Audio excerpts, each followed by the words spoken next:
Welcome back, baseball fans, to the fall 76, 7, 8, 9 carryover league. We've got a 2-for-1 elimination happening right now because turns out the Detroit Tigers swept the Expos in 3 straight, knocking the Expos a game under 500 at 12 and 13. Tigers get to 500 at 13 and 13 and actually get second place, allowing Cleveland to win the division. So Cleveland rejoices in what Detroit did. So we're going to do 2 at once here. Let's start with the Expos. Their 76 guys will go away. Take a look at who they would be.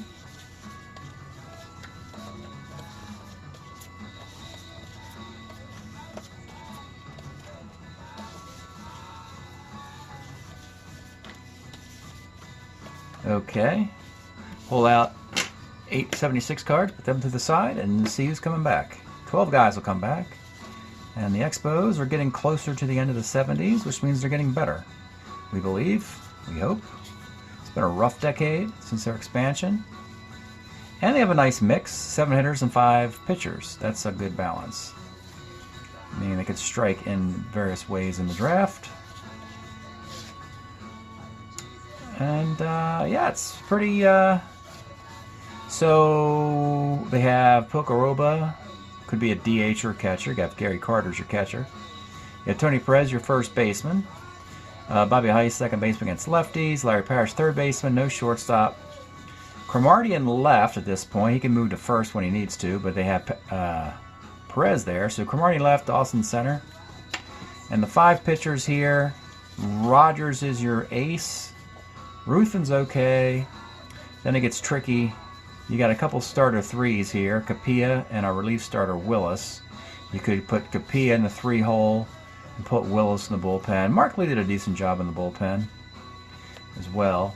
You know, they're not quite ready to make that move yet. We know they've got some familiar names that start to do well, but when it comes to getting into the playoffs, there was always some sort of snafu for those Expos, if you recall. Even in 1981, it took a strike to get the Expos to win half a season. The famous Blue Monday game, when Rick Monday hit a home run in the 10th inning of a playoff game. So they're going to lose. Wow. Bailey had a nice stick for a long time. Bob Bailey. Let's see if he keeps going. But boy, Bob Bailey really took a nice stick with him pretty much from 69 all the way to 76 here. Wolford's serviceable. Foley will probably come back at short. Rojas is probably toast. Wallis, not sure. Branco might have a couple good years. For Zella, I don't think so. Mickey Scott, I don't know. And then let's take a look at Detroit while we're doing this. And then after that, we'll look at both teams on the Baseball Reference. The Tigers will get rid of 6 guys. Nice little comeback there at the end to get out of last place, but and they had 2 lousy years in a row. The mid-70s were not very kind to the Tigers. You know, the Ed Brinkman, Aurelio Rodriguez years, I call them. They don't really get better until Whitaker, Trammell, and Kemp arrive, and so forth and so on. And one more 76 guy needs to, there he is, okay. So they are going to go with 8 and 4, yes. More hitters, less pitchers they bring back. They bring back 8 hitters. Ed Herman is an interesting catcher. Didn't have a lot of at-bats, but hit 291. He did it for the Astros, so the Tigers are lucking out on a waiver guy. Don't have. Oh yeah, you do. Dan Myers, first base. We know he played for Seattle and Detroit. Whitaker at second. You could put Bobby Valentine at third. Trammell at short. Kemp left. Corcoran is sort of a lefty DH corner outfield type. And of course, Willie Hornut's pretty much a DH at this point only. You can put him at the outfield. Make sure he has some facial protection there. You don't want him to get him hit in the head of the line for a fly ball. As far as pitching goes, Well, we know Fidrych will leave for momentarily. Rozema, though, has a really nice couple of years here. 15-game winner in 77. He'll stick around, of course. Wilcox go in the rotation with Jack Morris, 3 righties. And John Hiller, always a good reliever, 8-4. So let's take a look at the 2 teams and see who's coming and going between the Expos and the Tigers.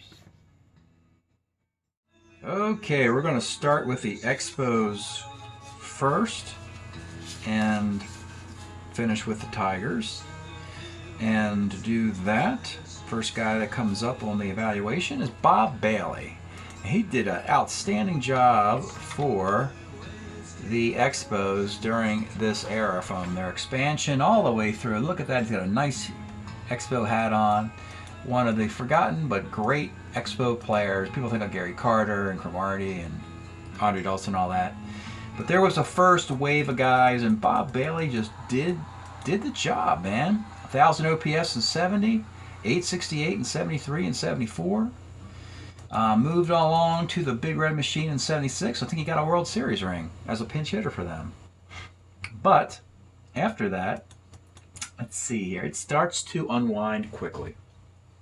It seems like after he gets that World Series ring for the Reds in 76, it's pretty much over. So they might print his card in 77, but for all intents and purposes, let's put him on the retired list, because he's done enough for this franchise. It's time to find some new blood. So we'll retire him. Next up is Tim Foley, and he's just sort of getting started. He never was an outlier. He had consistency in all his years. There's not going to be like one monster year all put together. He's a steady player, good glove, middle infielder. He gets a World Series ring in 79 for the Pirates. Actually, it's 291. Arguably his best year. But look at that, he's got a 288 year. Oh, I'm sorry, I'm looking at the combined numbers. It is that 79 year that is his best year in this sample. He's also got an 80. His career continues. In 77, though, he moves to San Francisco, and then the Mets, and then the Pirates. So if you want to get him out of Montreal, what you can do here, and this is not a painful move, you could simply put him on waivers. Put him in the $100 category. Puts him on waivers, but if you can't find anybody to keep, you can move him off of waivers and say, you know what, we're going to actually keep him. We're not going to put him on waivers. So let's put him there for now. Cookie Rojas is next. I think he'll probably be done. Yeah, Cookie with Kansas City. Did he play his whole career for them, actually? No, he started with Phillies, Cardinals, Kansas City, finished up that way. He's got one more year in 77. You can retire him or put him on waivers, either one. Tell you what we'll do here.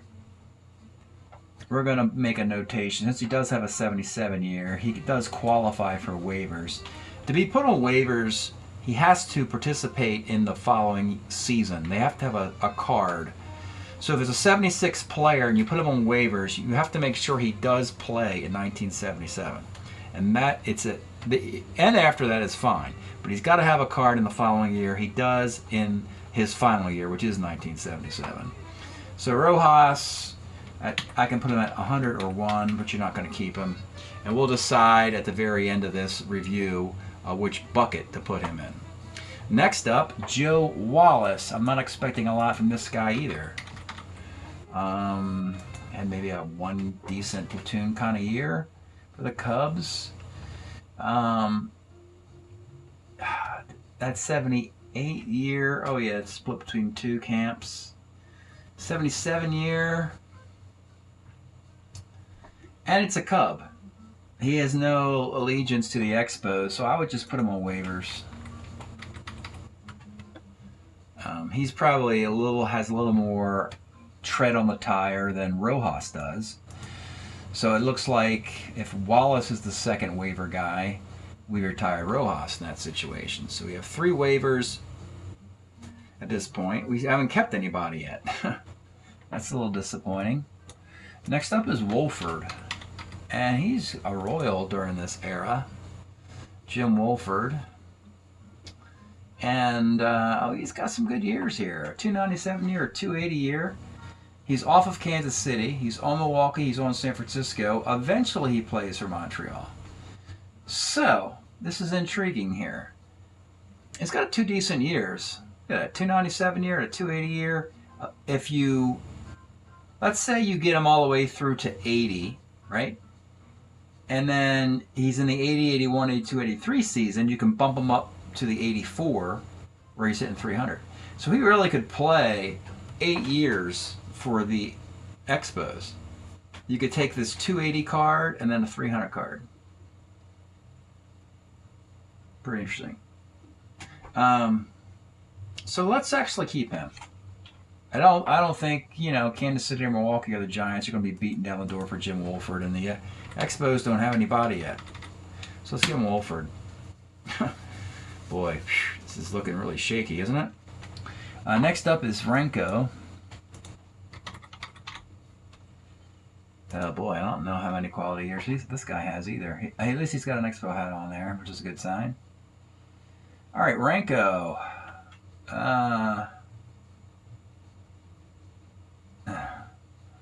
404, 429, 411, 419. None of those years, this is interesting. None of those years, I think the Expos are going to have to make some deals. This is not looking good at all. He's another waiver guy. You don't retire a guy who's got 6 years left in his career, and he's not that great, number 2. And number 3, he doesn't have an allegiance to the Expos anyway at this point. He sounds like a waiver guy. Now I'm thinking that Tim Foley might stick around Montreal for a little bit longer, or Burlington for a bit longer. So this off season is going pretty sideways for the Expos. They just don't have anybody to keep that's, you know, Mickey Scott.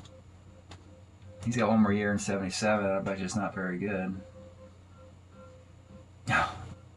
He's retired. Okay. This is not good news, folks. And Danny Frisella. So, I hate to say it, but these Expos just are not going to bloom next year. They're going to have to continue to wait for something to happen. Frisella retired. That's his final year. He went out with a bang, though. 2.74 ERA. Wow. So, this is dismal. All right, so here's the news. We know Scott and Frisella have to retire, and Bailey has to retire as well.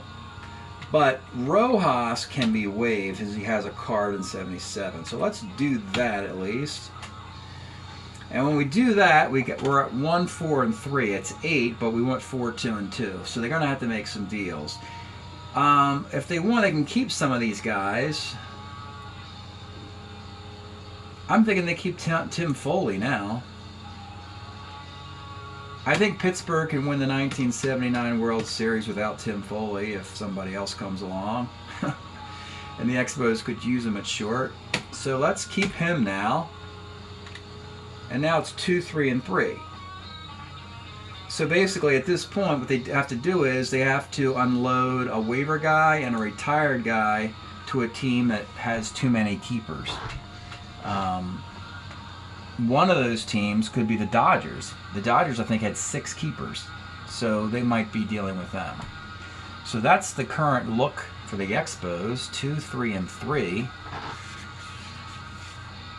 That is not good news for the Expos.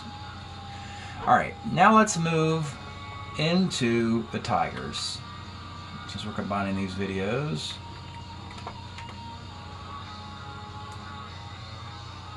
The previous year results. The Tigers probably will have a better run at this sort of analysis, I'm guessing. And even 4 and 4, so that should be pretty good. We're going to start with Bill Freehan catching. Now, he's probably toast at this point. We know we have Lance Parrish waiting in the wings, though. That's good news. Freehan is done after 76, so he has to retire.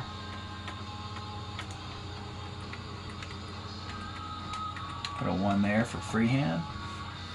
Next up, Ron LeFlore. He's just getting himself started, but now it's about... Speaking of the Expos, it'd be interesting to see if the Tigers trade him to the Expos, because he plays for them in 80. He stole 97 bases for him in 1980, interestingly. But he's just getting started in Detroit, and he's got a monster 325 year on the horizon. So he is being kept. Ron LeFlore, just getting started in Motown. With a nice little run here. He's worth 10,000 bucks. All right, next up is A-Rod. We know we're not going to get much of a stick from original A-Rod, but a Gold Glove would be nice if it's available, or a 1 at third base if not a Gold Glove. So yeah, he comes off a Gold Glove season, right? And then he follows it up.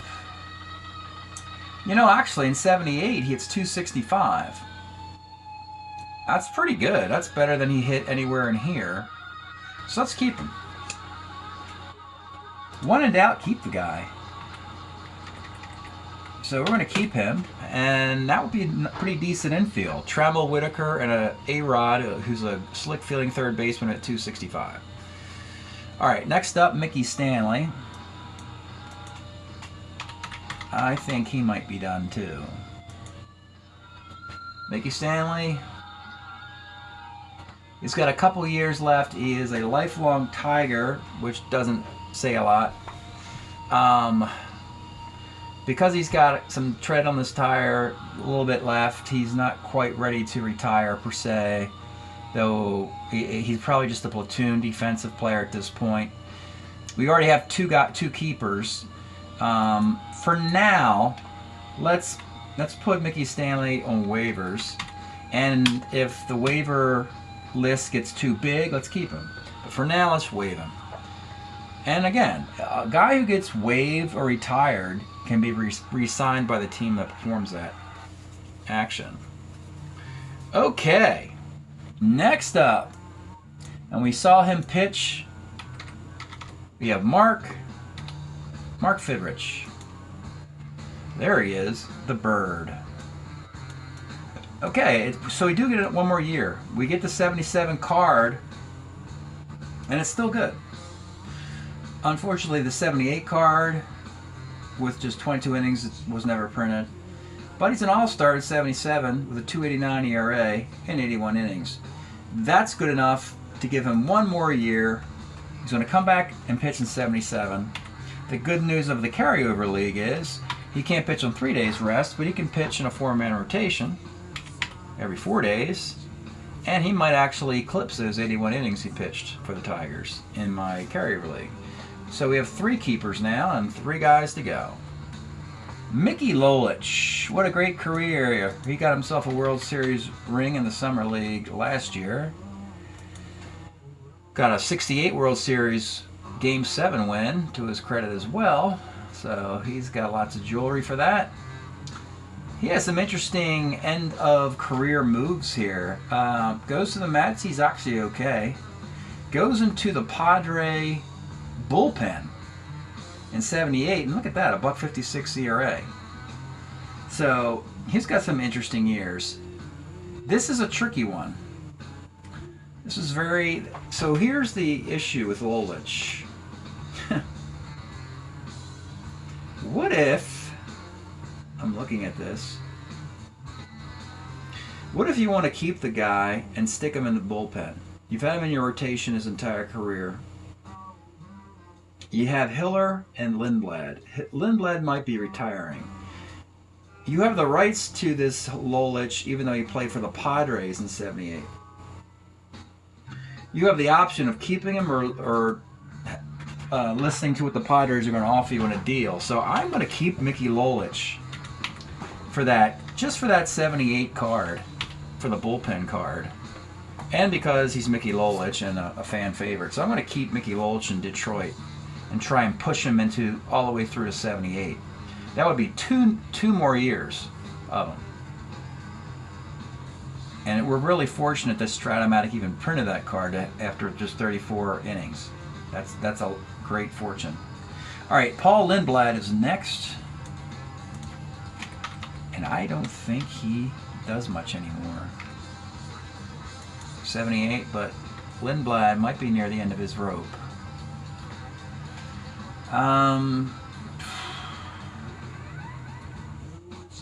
He can qualify for waivers because he appeared in 77 and doesn't do much. So let's put him on waivers, and that justifies. So what Detroit has done under this scenario is they're going to take Mickey Lolich from the number 3 starter and bump him into the 6th spot as one of 2 lefties in the pen with John Hiller. And lastly, Raleigh Eastwick. So this is good news too, because I don't think he'll retire. I think he's got some tread on his tires. Raleigh Eastwick. Interestingly, Sparky Anderson favorite. Sparky Anderson eventually managed the Tigers, though I don't think that converges in this particular era. Right? So 76 with the Reds, that was a card we just were getting rid of. And then he'll play for Cincinnati, St. Louis, the Yankees, and Philadelphia. This is like a classic guy you put on waivers and audition for a job for some other team. And they're going to do that. So if they waive Eastwick also, because he's good enough. All right, now what you can do, check this out. Remember we talked about Mickey Stanley? About he was barely hanging on? Well, we can just kick him onto the retired list. And the retired list guys will be reviewed, and most of these retired list guys won't have a Strat-O-Matic card, but Mickey Stanley will. So some team might pull him off the retired list to be a corner outfielder against left-handed pitching, or a corner first baseman against left-handed pitching. But if the Tigers wanted to, they could just stop with a perfect 4-2-2. I kind of like it. LeFlore's going to get better. A-Rod gets better. Fidrych is still good. He can't go on the rotation, but you can have Rosma. You can go Rosma, a lefty starter to replace Lolich. You got to find. Morris and Wilcox can go in the rotation, and then you'll move Lolich to the bullpen. That's a pretty good review, actually, for the Tigers.